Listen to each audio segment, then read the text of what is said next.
Olá galerinha, aqui quem fala é a professora Natália e no vídeo de hoje vamos falar sobre tabela periódica.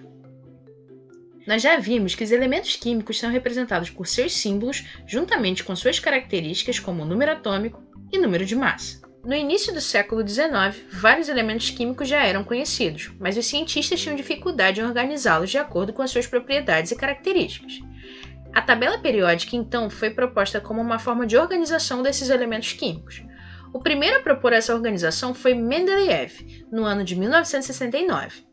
Ele organizou os elementos em linhas horizontais em ordem crescente de massa atômica, enquanto os elementos com características parecidas ocupavam a mesma coluna. Era uma tabela meio desorganizada. O modelo atual foi proposto por Henry Moseley, organizando os elementos pelo seu número atômico, e atualizado por Seaborg, com a inclusão de novos elementos químicos. Os elementos estão dispostos em ordem crescente de número atômico, originando na horizontal linhas, que são chamadas de períodos, e na vertical colunas, que são chamadas de famílias ou grupos. São 7 períodos e 18 famílias.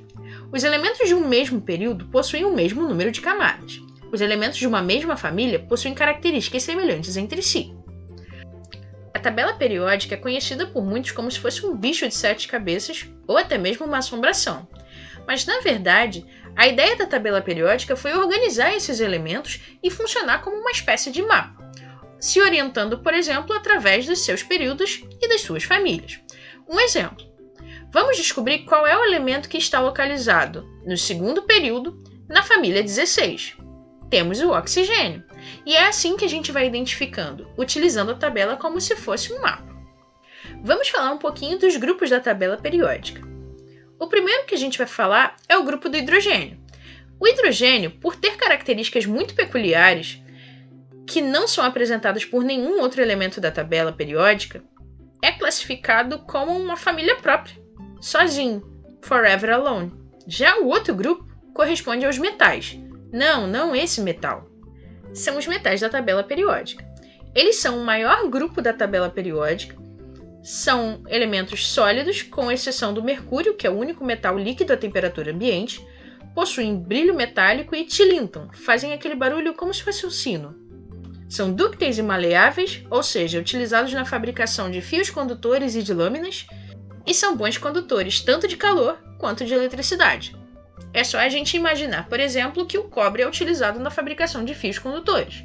E que o ferro, por exemplo, quando a gente chega num dia quente, num sol de meio-dia, e a gente coloca a mão no portão de ferro, ele queima a nossa mão. O outro grupo é o grupo dos não metais, que corresponde a esses elementos.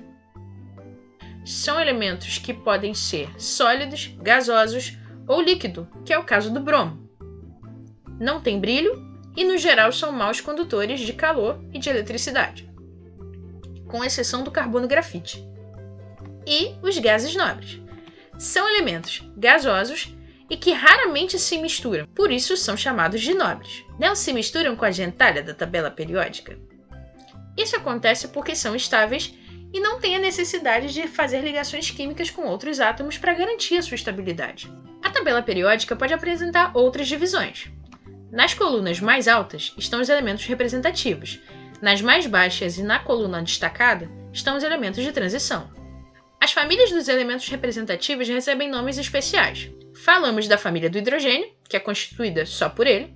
A primeira família é chamada de metais alcalinos e possui um elétron na última camada. A segunda família é chamada de metais alcalino-terrosos, possuem 2 elétrons na última camada. A família 13 é a família do boro e apresenta 3 elétrons na última camada. A família 14 é a família do carbono e possui 4 elétrons na última camada. A 15 é a do nitrogênio, possui 5 elétrons na última camada. A família 16 é chamada de família dos calcogênios e possui 6 elétrons na última camada. A família 17 é a dos halogênios e possui 7 elétrons na última camada. E a família 18 é a dos gases nobres e possui 8 elétrons na última camada, com exceção do hélio, que possui apenas 2 elétrons. Os elementos do meio da tabela são os elementos de transição. E mais abaixo em destaque temos 2 linhas, a série dos lantanídeos e dos actinídeos. Resumindo, a tabela periódica está organizada em ordem crescente de número atômico, possui 7 períodos, 18 famílias, que estão divididos em grupos. O grupo do hidrogênio, formado só por ele, o grupo dos metais, o grupo dos não metais, o grupo dos gases nobres. Os elementos podem ser classificados ainda como representativos ou de transição.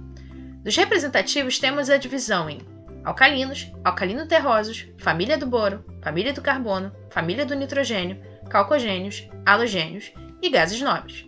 E os elementos de transição podem ser de transição interna, são aqueles do meio da tabela, da série dos lantanídeos e actinídeos, que são as duas linhas destacadas da tabela periódica. E aí, perdeu o medinho da tabela periódica? Por hoje ficamos por aqui e até a próxima!